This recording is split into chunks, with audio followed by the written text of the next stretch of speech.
and I feel more and more comfortable. Like I said in the beginning, that I feel I have this deep urge to finish the perfect nest where I can give birth in and feel safe and comfortable and be just ready afterwards to really have the full capacity and concentration on just the baby or babies, let's see.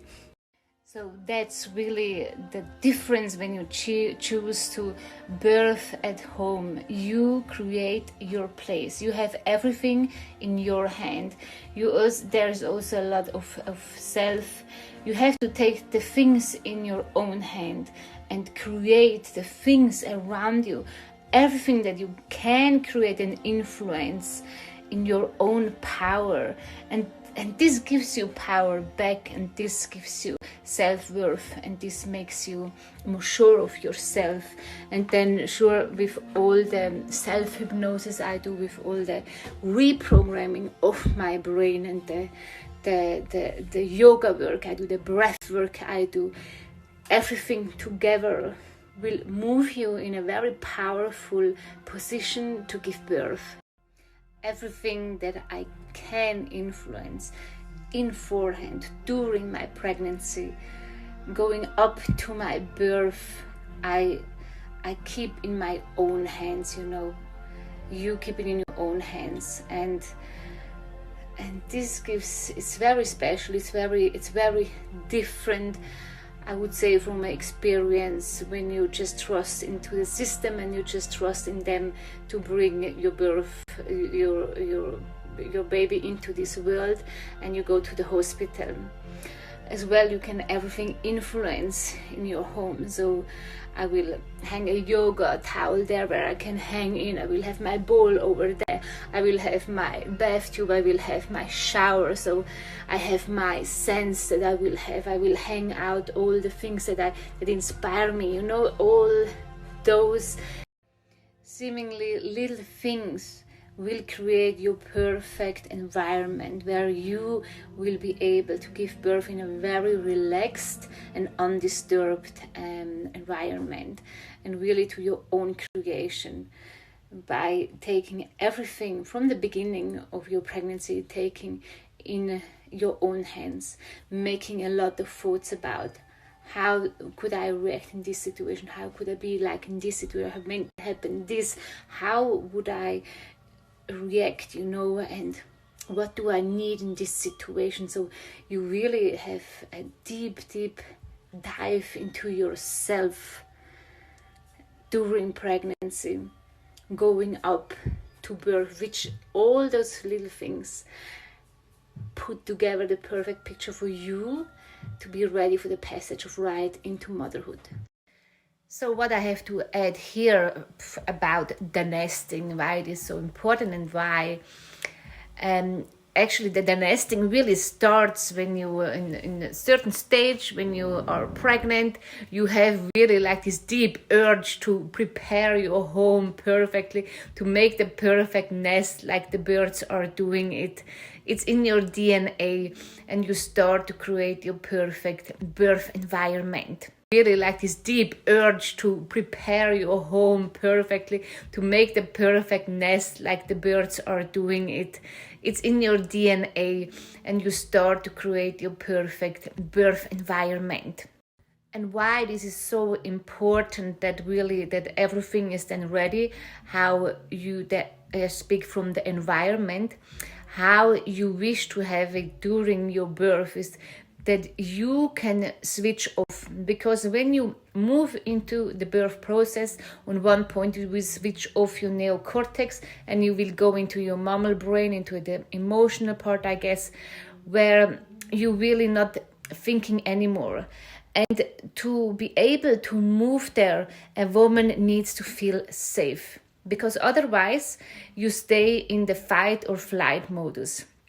So that happens most of the time when you, oftentimes you hear stories like the women stayed at home and they proceeded very well and everything was fine, and then when they felt like, okay, they have to move now into the hospital, and they move to the hospital. Oftentimes you hear stories like the women stayed at home and they proceeded very well and everything was fine, and then when they felt like, okay, they have to move now into the hospital, and they move to the hospital.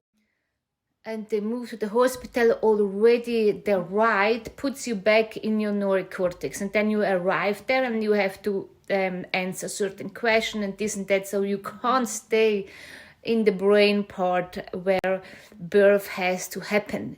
Birth happens not in your neocortex, and this shuts down your uterus, actually the movements of your uterus, and most women experience then a slowdown of their waves, or even a completely shutdown, because your body is moved into the flight or fight modus. You are not in your safe environment that you are used to, where you really can completely let go.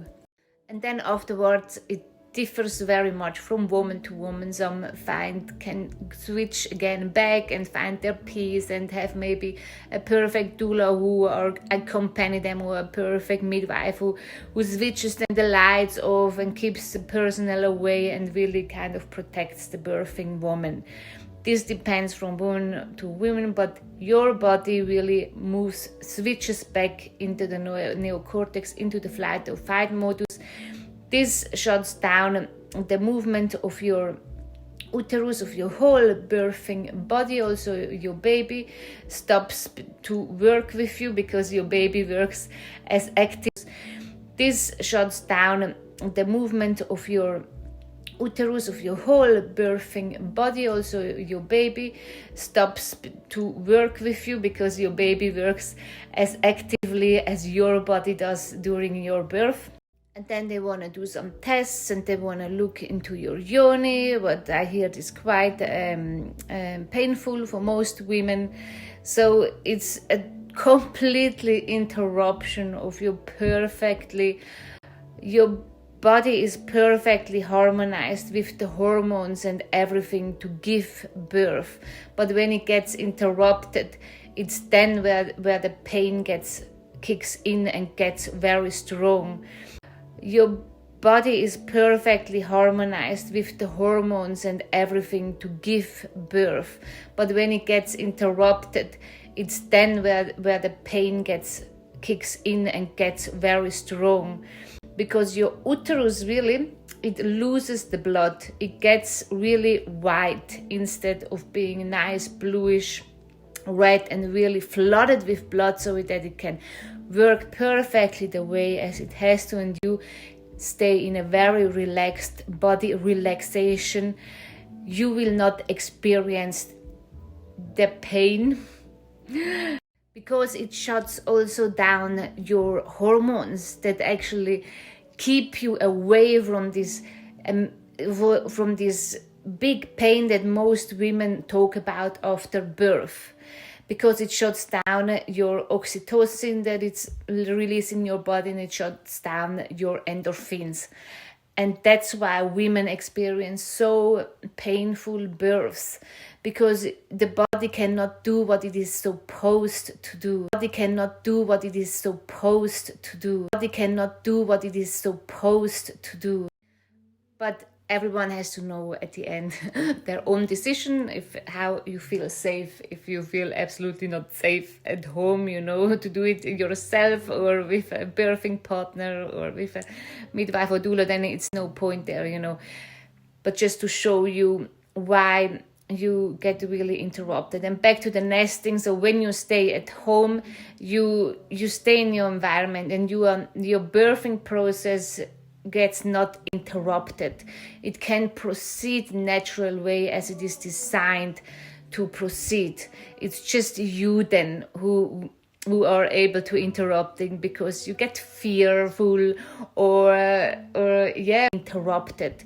It can proceed natural way as it is designed to proceed.